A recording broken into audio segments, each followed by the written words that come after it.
Hori's reputation at school is that of a beloved figure. A boy from another class, using a friend as an intermediary, attempts to secure her number. However, Hori muses, if he lacks the courage to face her directly, why should she entertain his request? One day, her classmate, Ishikawa, presents her with an invitation to a concert alongside their friends. But Hori, citing other commitments, gracefully declines. In the midst of this interaction, she drops an item. It's picked up by Miyamura, a classmate whose reputation is that of a withdrawn manga enthusiast. Surprisingly, Ishikawa remarks to Hori that, despite the rumors, no one truly knows the depths of Miyamura or whether he has genuine friends. After school, Hori's hastened journey home stirs speculations about potential romantic entanglements, particularly from Ishikawa. However, the truth is far from romantic. She's rushing because of her younger brother, Soda. With their mother off and working, Hori has taken on significant household responsibilities, acting almost as a motherly figure to Soda. Fate intervenes one day when Soda, playing outside, is startled by a dog and injures himself. To Hori's astonishment, it's Miyamura who assists Soda and brings him home.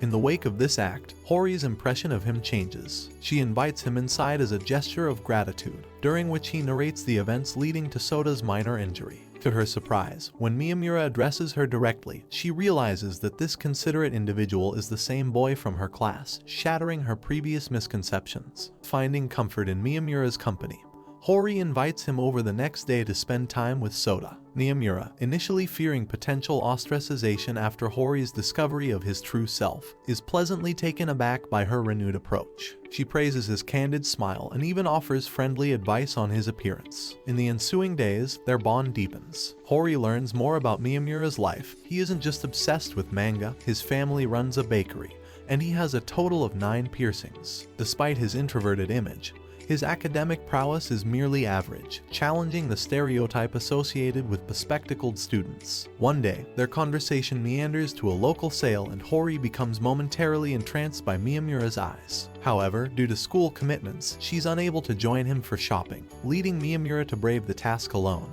In a comedic twist, during his errand, he bumps into their mutual friend Yuki, who, unaware of his budding friendship with Hori, doesn't recognize him. Their shared moments at Hori's house become a sanctuary of genuine interactions away from the prying eyes of their peers. Hori, in a candid moment, expresses her desire to keep her domestic side a secret, revealing her trepidation about tarnishing her school image. Miyamura, appreciating this new dimension of her personality, is charmed by her cooking skills and her adeptness at household chores. They playfully interact, leading to moments like Hori's humorous overuse of the term dummy. However, a looming school swimming marathon becomes a point of anxiety for both. Miyamura's hidden tattoos could get exposed. Their shared concern piques the interest of their classmates, particularly Yuki and Ishikawa. Their relationship, still platonic but rife with mutual understanding, causes some humorous misunderstandings with Ishikawa, who himself seems to harbor feelings for Hori. Ishikawa's intrigue regarding Miyamura's constant jacket wearing in the heat of summer leads to a revealing moment.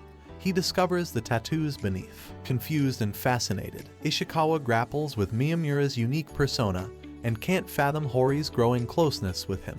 Their trio faces a comedic whirlwind of emotions and misunderstandings. At one point, Miyamura, hinting at Ishikawa's apparent fondness for Hori, suggests she should reconsider a potential date with him. This leads to a series of humorous exchanges and misinterpretations among the group. Meanwhile, during a casual trip to the market, Hori unexpectedly bursts into an anime song, momentarily forgetting they're in public. Miyamura's genuine compliment about her voice leads to a shared moment of nostalgia about her childhood memories with Soda. Their bond further deepens when Hori's mother mentions meeting Miyamura, revealing Hori's amusing lack of knowledge about Miyamura's first name despite their growing closeness. The following day, when there was no school, Miyamura was about to visit Hori's house. Upon hearing her mother's excitement, as if he's coming to take her out, Hori assumes that Miyamura will surely disclose his name to her mom. Miyamura arrives at Hori's house, bearing a gift for her mother. Blushing like a newlywed bride, Hori's mom expresses gratitude to him for looking after Soda and hastily departs for work as she's running late. When Hori returns from the market, she discovers that her mom has already left and that her plan to uncover Miyamura's name has failed. Her mom had sent her to buy vegetables to create an opportunity for a private conversation with Miyamura. Hori becomes irritated when she learns that her mom addressed Miyamura by his first name. Miyamura notices Hori's odd behavior lately, such as her observation of boys changing. But little does he know that Hori is doing all this to ascertain his name.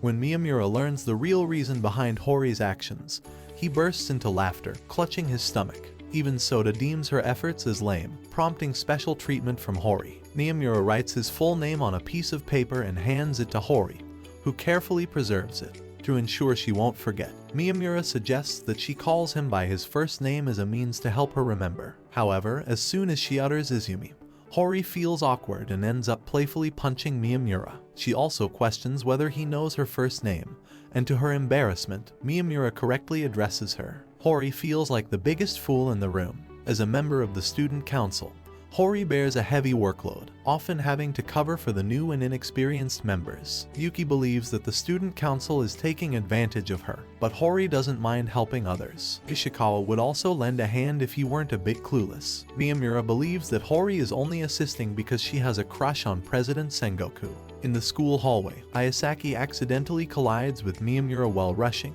causing all her books to scatter. Worried about being scolded by the president for being late, she hastily leaves behind a notebook and flees. During a meeting, it is revealed that the budget book is missing. The president publicly scolds Hori, who had already delegated all the work to Ayasaki. Ayasaki claims to have no knowledge of the missing book, leading the president to demand that Hori apologize in front of everyone for her supposed mistake. He pulls on the president's tie, playfully hitting his head with his own, causing a puff of smoke. Miyamura reveals the missing budget book, explaining that it was left behind due to Ayasaki's mistake in the hallway, and he had kept it with him. The evidence proves Hori's innocence, and the president offers his apologies to her. Everything is resolved, but Ishikawa questions him, suspecting that the president may know some secret about Hori, or why else would she do all those tasks for him?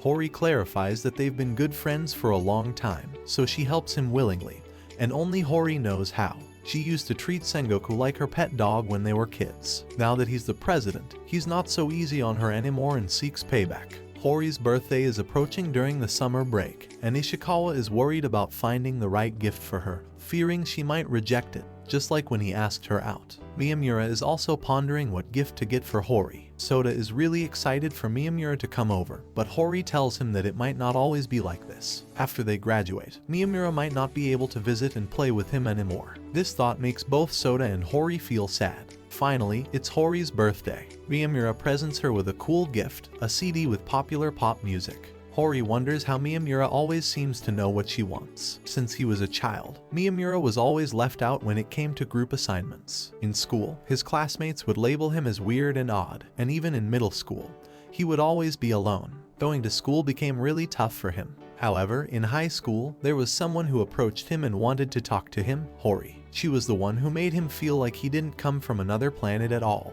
After the summer break, the students entered their third year, and everyone eagerly checked their assigned classes. Hori and Yuki found themselves in class 1, and Ishikawa was really hoping that Miyamura would be in their class too. Ishikawa believed it was their strong bond that had brought them together, but others speculated if it was just bromance or something more. This was the first time Miyamura was in a project group. Sometimes he wondered if he truly belonged to that group. Could he genuinely consider them his friends? Ishikawa asked him something, but Miyamura was lost in his own thoughts. Finally, he asked Ishikawa what he thought about him. Ishikawa remarked that Miyamura always seemed lost, like he had just been in a fight. But when he took off his glasses and pushed back his hair, he looked even more attractive than the girls he knew. It was hard to tell if Ishikawa was complimenting him or maybe even flirting. Overall, Ishikawa found Miyamura to be different, but in a good way. Miyamura wished he could go back 10 years and tell himself that he was just as normal as everyone else now. In elementary school, Soda and Hori began arriving early. One day, Ayasaki approached Hori,